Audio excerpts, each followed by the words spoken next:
Anda menyaksikan Kompas Bisnis bersama saya Asri Gunawan. Hari ini saudara kita akan membahas soal pertumbuhan ekonomi Indonesia kuartal pertama 2025 yang ternyata melambat. Badan Pusat Statistik atau BPS mengonfirmasi ekonomi dalam 3 bulan pertama ekonomi tumbuh 4,87% secara tahunan.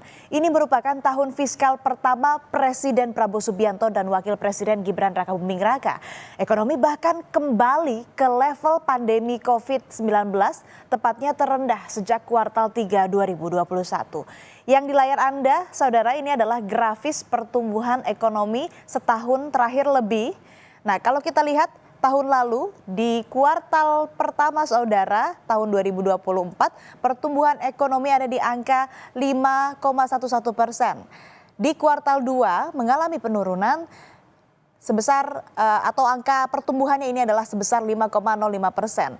Di kuartal ketiga di tahun lalu tahun 2024 pertumbuhan ekonomi di angka 4,95% dan di kuartal keempat 2024 5,02%. Kalau kita lihat di tahun lalu dari kuartal 1 sampai kuartal 4 ini datanya cukup fluktuatif ya pertumbuhan ekonomi. Lalu kalau kita lihat lagi di tahun ini di tahun 2025 kuartal pertama pertumbuhan ekonomi ada di angka 4,87%. Kalau kita bandingkan dengan kuartal pertama di tahun lalu, ternyata pertumbuhan ekonomi di kuartal pertama tahun ini lebih rendah dibandingkan pertumbuhan ekonomi di kuartal pertama tahun 2024. Tahun lalu saudara ekonomi Indonesia juga pernah di level 4%-an pada kuartal 3 2024.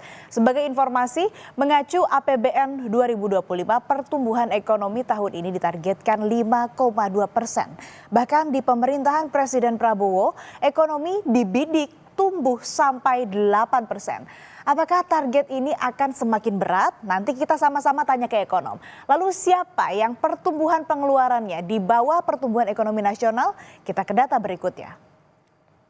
Ada beberapa indikator yang menopang pertumbuhan ekonomi saudara. Kita tidak bahas semua tetapi fokus pada beberapa angka. Kepala BPS Amalia Adininggar Widya Santi bilang pertumbuhan ekonomi triwulan pertama 2025 ditopang oleh komponen konsumsi rumah tangga dan ekspor. Nah, kita lihat grafisnya saudara. Konsumsi rumah tangga ini pertumbuhannya, kalau pertumbuhan ekonomi menurut pengeluaran di konsumsi rumah tangga ini 4,89%. Kemudian konsumsi LNPRT 3,07%. Kemudian konsumsi pemerintah ini minus ya, minus 1,38%. Lalu PMTB 2,12%. Ekspor ini angkanya lebih tinggi dibandingkan yang lainnya 6,78% dan impor 3,96%. Masing-masing tumbuh secara tahunan sebesar 4,8% dan 6,78%. Datanya yang Anda tadi lihat dan saya jelaskan angka yang lebih tinggi dibandingkan pertumbuhan ekonomi nasional. Tapi kita ulik sedikit. BPS juga mencatat konsumsi rumah tangga pada triwulan 1 2024 sedikit lebih tinggi, yaitu di level 4,91%. Konsumsi rumah tangga umumnya menyumbang proporsi besar terhadap PDB, yaitu pada kisaran 53 sampai 56%. Angka lain yang menarik adalah konsumsi pemerintah yang minus sampai 1,38%. Kita juga nanti akan bertanya kepada ekonom kenapa ini terjadi dan apa dampaknya ke pertumbuhan ekonomi. Yang pasti pemerintah ini sudah mengatakan inflasi Indonesia meski sempat terpukul deflasi masih dalam range yang aman. Kita lanjutkan ke data berikutnya. Saudara, Januari, Februari, Maret, April. Angka inflasi juga fluktuatif. April, inflasi ada di level 1,95%. Ini inflasi Indonesia naik atau lebih tinggi daripada bulan-bulan sebelumnya saudara. Kalau bulan Januari di 0,76%, Februari minus 0,09%, dan Maret 1,03%. Nah, saudara, ke depan tekanan atau gejolak ekonomi masih akan sangat tinggi. Menteri Keuangan Sri Mulyani bilang APBN masih akan jadi andalan sebagai bantal ekonomi. Tetapi yang menjadi tantangan adalah menjaga APBN tetap sehat. Pasar global meningkat, kemudian tidak hanya karena Amerika melakukan, tapi karena RRT membalas dengan sangat forceful juga.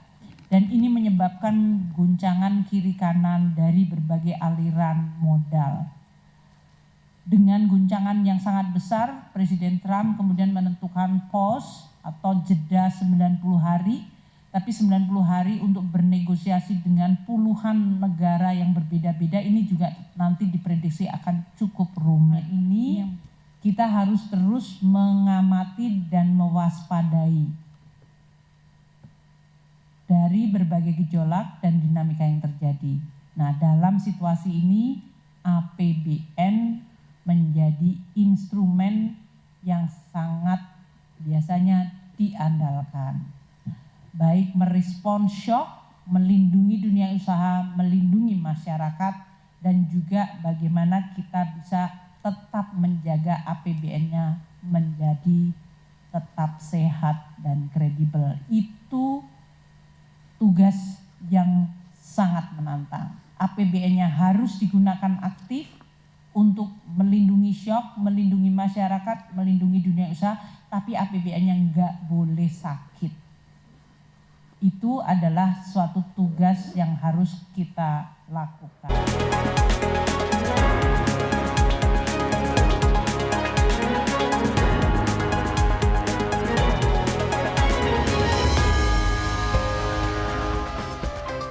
Kembali di Kompas Bisnis bersama saya Asri Gunawan. Saudara, kira-kira bagaimana membaca angka-angka pertumbuhan ekonomi? Adakah data-data lain yang sebetulnya atau sebelumnya ini sudah memberi sinyal bahwa pertumbuhan ekonomi akan melambat? Kompas Bisnis bertanya langsung pada Direktur Eksekutif Selyos, Bima Yudhistira. Selamat pagi Mas Bima, apa kabar? Selamat pagi, kabar baik. Mas Bima, secara umum pertumbuhan ekonomi melambat di kuartal 1 2025. Kalau kita bandingkan juga di periode yang sama di tahun lalu, angkanya lebih rendah. Bahkan terendah ini sejak 2021. Apakah sebetulnya ada gejala atau sinyal perlambatan yang sebelumnya ditunjukkan oleh data lain, misal inflasi? Ya, sebelumnya bisa dilihat dari deflasi ya. Beberapa kali terjadi deflasi dan itu cukup aneh sebenarnya. Bagi negara dengan penduduk usia produktif yang cukup tinggi, kenapa terjadi deflasi secara beruntun, terutama 2024. Nah, spesifik pada bulan Maret, itu kan ada Ramadan dan Lebaran. Dan Ramadan Lebaran ini menjadi penyumbang konsumsi orang belanja, orang mudik, ada THR juga. Tapi inflasinya secara tahunan itu cuma 1%. Jadi gejala-gejala adanya pelemahan daya beli masyarakat sebenarnya sudah terasa 1-2 tahun terakhir. Kemudian indikator lainnya misalnya dilihat dari penjualan retail, itu juga mengalami kontraksi. Ada juga dari sisi suku cadang kendaraan bermotor. Jadi orang nahan untuk beli motor. Motor itu adalah barang yang kemudian bisa dijadikan sebagai indikator siklus. Jadi kalau kendaraan otomotifnya turun, itu berarti masyarakat sedang mementingkan kebutuhan pokoknya dulu. Sebelum cicilan motor dan lain-lain. Perumahan juga sama, mengalami perlambatan juga.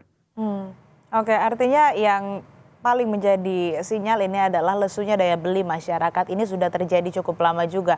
Bahkan tadi Mas Bima menyebutkan dengan angka usia produktif yang tinggi, tapi malah deflasi terjadi berkali-kali. Lalu Mas Bima, apa sih sebetulnya yang apa karakteristik yang menyumbang perlambatan pertumbuhan ekonomi? Kira-kira data apa yang sebenarnya bisa jadi pegangan bahwa ekonomi ini melambat ataupun pertanda membaik? Iya, sebenarnya kita melihat ya performa dibandingkan negara lain aja misalnya. Indonesia mitra terbesarnya adalah China. China itu di kuartal pertama bisa tumbuh 5,4% secara tahunan year on year. Kemudian ada Vietnam. Vietnam ini harus kita monitor terus nih, karena Vietnam pertumbuhan ekonominya di atas 6%. Nah, Indonesia ini kenapa pertumbuhannya hanya 4,8%? Jadi ada faktor eksternal harus diakui ya. Ada faktor dari sisi perang dagang. Oke. Tapi meskipun perang dagang kan ada delay ya, tidak langsung kemudian berlaku. Tapi di sisi yang lain ada faktor fundamental nih dari sisi kebijakan. Hmm. Ternyata yang membedakan adalah Vietnam memang ada efisiensi anggaran, Hmm. tetapi efisiensi anggarannya untuk mendorong percepatan perizinan bisnis. Hmm. Sementara Indonesia yang terjadi adalah efisiensi anggaran itu justru sekarang menjadi beban ekonomi. Hmm. Karena efisiensi anggarannya membuat belanja pemerintah itu kontraksi minus 1,3% lebih secara tahunan yang membuat banyak sektor bisa dicek akomodasi, perhotelan, kemudian makanan minuman, itu banyak yang terdampak dari efisiensi belanja pemerintah. Nah, Hmm. dibandingkan tahun sebelumnya 2024 kan ada pemilu, bansosnya besar-besaran. Hmm. Jadi anggaran belanja pemerintah itu serapannya juga cukup tinggi di awal tahun 2024. Sementara 2025 kita menghadapi tekanan efisiensi anggaran dengan berbagai alasan ya. Hmm. Tapi efeknya adalah swasta sedang lesu setahun terakhir, Hmm. gelombang PHK terjadi, industri manufaktur padat karya tertekan. Nah, dari sisi belanja pemerintahnya belum menjadi pendorong atau Hmm. belum menjadi stimulus perekonomian. Nah, Hmm. ini harapannya ada perubahan Hmm. dari yang tadinya ikut berhemat, belanja pemerintah ini harus jadi pendorong Hmm. ekonomi.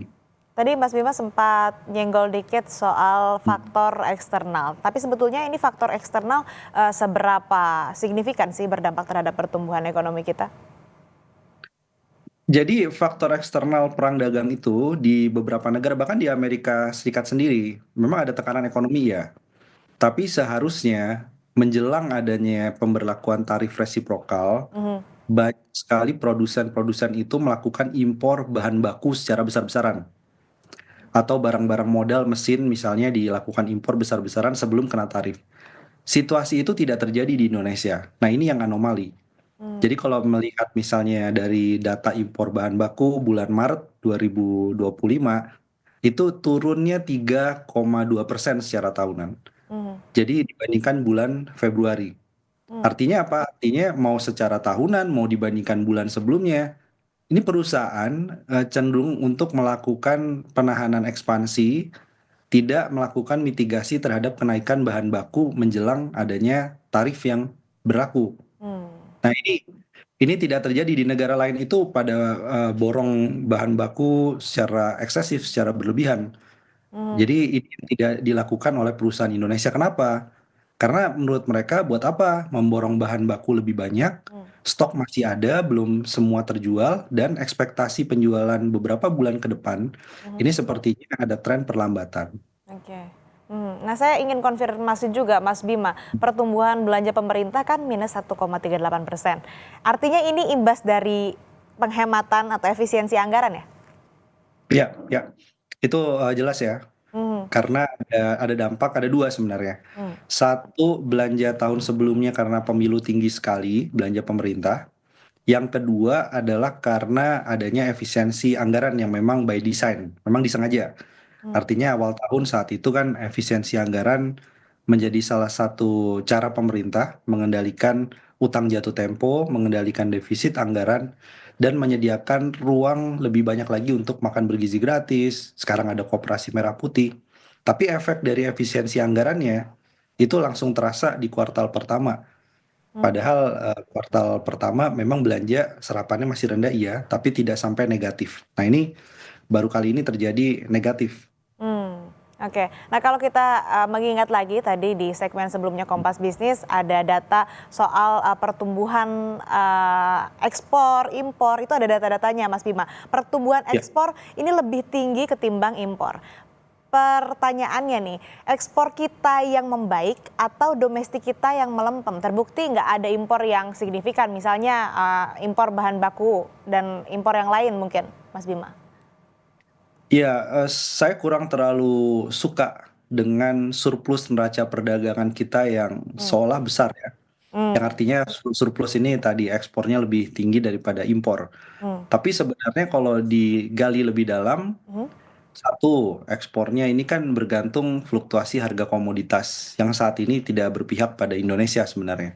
Mau bicara batu bara, sawit, kemudian nikel, nikel olahan, itu harganya relatif rendah. Hmm. Kemudian dari sisi impor, sebenarnya selama dia impor bahan baku yang tidak diproduksi di dalam negeri, itu indikator positif kalau terus meningkat. Sebaliknya kalau impor bahan bakunya mengalami kontraksi, mengalami penurunan, Maret dibandingkan Februari 2025, dan secara tahunan cuma tumbuh 2%, berarti perusahaan dia mengurangi pembelian bahan bakunya.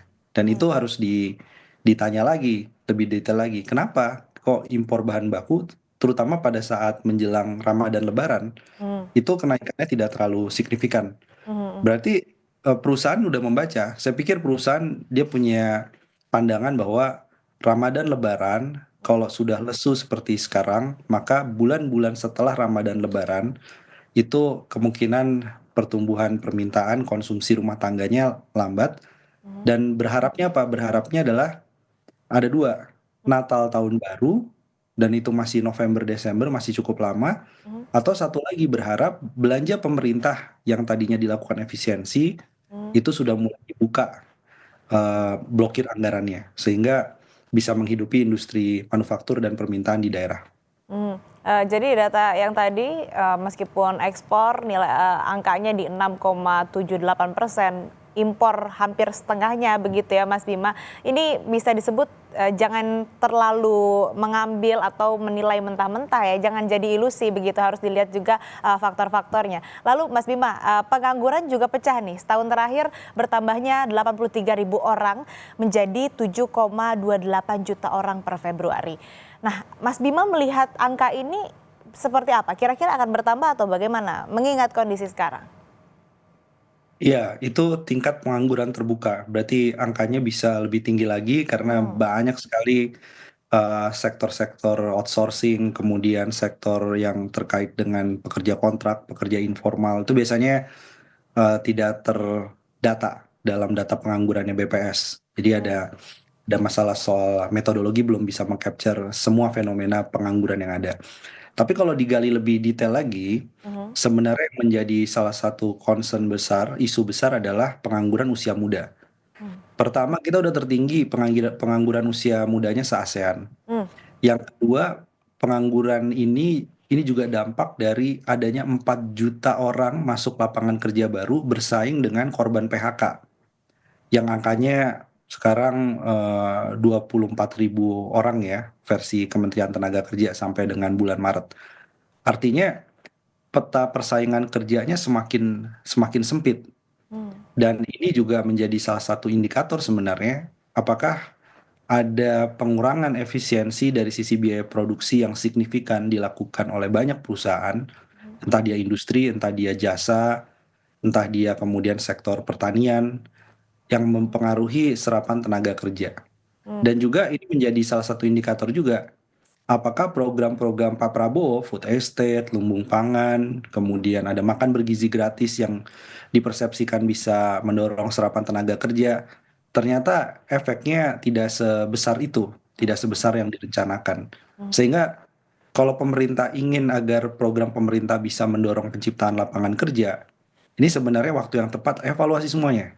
Mau dari makan bergizi gratis, mau dari food estate, semua program pemerintah yang dipersepsikan awalnya menyerap tenaga kerja, maka ini saatnya ada evaluasi. Kenapa? Kok terkait dengan serapan tenaga kerja belum ada tendangan tadi ya, belum ada dorongan serapan yang sangat besar di saat sektor swastanya sedang menurun. Saya kira masalahnya sekarang adalah semua sedang ikat pinggang, dan itu nggak boleh sebenarnya pemerintah ikut-ikut melakukan austerity atau ikat pinggang. Termasuk dari sisi BUMN. Labanya besar, dividennya besar, dividen investor ke Danantara juga besar. Kenapa itu kemudian tidak diputar langsung untuk melakukan serapan tenaga kerja, merekrut mereka yang di PHK dari sektor-sektor usaha swasta. Itu salah satu jalan keluar yang sangat quick win saya kira. Oke, artinya siapa dong Mas Bima yang harus bertanggung jawab atas lonjakan pengangguran ini, dan kira-kira apa langkah yang harus diambil pemerintah selain tadi ini waktunya untuk mengevaluasi atas program-program strategis pemerintah yang tadinya harapannya bisa membuka lapangan pekerjaan seluas-luasnya? Iya, ini kalau dilihat memang ada banyak kompleksitas, tapi kalau dibedah satu persatu, pemerintah punya role untuk apa? Untuk melakukan serapan tenaga kerja dari sektor swasta. Sementara swasta ini kan sedang mengalami tekanan. Kemudian swasta yang ada itu diberikan banyak sekali insentif-insentif sehingga mereka tidak melakukan PHK lebih lanjut. Jadi karyawan yang ada sekarang ini dijaga. Apa yang bisa dijaga? Saya setuju sekali ada rencana penghasilan tidak kena pajak itu dinaikkan. Menyambung kemarin apa yang diungkapkan oleh Pak Prabowo, itu harus segera direalisasikan. Ya, PTKP kita kalau diperbesar lagi, uang yang harusnya dibayar pajak harus bisa masuk langsung ke ekonomi. Buruhnya, pekerjaannya bisa langsung belanja. Selain itu, industrinya butuh apa? Industri itu sebenarnya banyak yang bilang industri sebenarnya nggak butuh banyak diganggu, nggak butuh banyak dicampuri. Oke, sekarang apa yang membuat gangguan terhadap industri tadi? Pungli, korupsi, biaya logistik, yang kemudian kita rangkum menjadi high cost ekonomi. Itu yang menjadi salah satu peran pemerintah untuk membantu di sana. Kalau pengusaha bilang kita sebenarnya nggak perlu dibantu, Pak. Kita sebenarnya punya strategi sendiri, strategi bertahan untuk saat ini. Tapi kalau pemerintah mau bantu, high cost ekonomi itu yang harusnya kemudian diturunkan. Nah itu yang sama-sama setuju, pengusaha setuju, pemerintah harus melakukan aksi nyata untuk itu. Nah selain itu, tanggung jawab lainnya adalah Satgas PHK. Oke. Jadi Satgas PHK meskipun sifatnya adalah remedi, bukan preventif, tapi setidaknya pemerintah harus mempercepat tuh. Yang awalnya 150 pemimpin buruh mau bertemu dengan 150 pengusaha, itu konkret. Siapa yang menjadi korban PHK, Oke. mungkin serikat pekerja punya datanya, itu langsung diberikan kepada asosiasi pengusaha. Kualifikasi skillnya seperti apa, bukaan lapangan kerjanya berapa. Jadi job fair Baik, yang diciptakan oleh negara, baik, difasilitasi. Itu baik. solusinya. Baik, Satgas PHK juga harus diakselerasi dan semoga tadi apa yang disampaikan dan menjadi diskusi kita hari ini bisa jadi rekomendasi dan tentunya dikaji untuk bisa salah satunya memperluas lapangan pekerjaan yang juga bisa menjadi salah satu solusi untuk kemudian bisa mengatasi masalah perekonomian yang terjadi saat ini apalagi di kuartal pertama 2025 ada perlambatan ekonomi. Terima kasih Mas Bima Yudhistira, Direktur Eksekutif Selios telah berbagi informasi dan pandangan bersama kami di Kompas Bisnis. Terima Sehat kasih. selalu.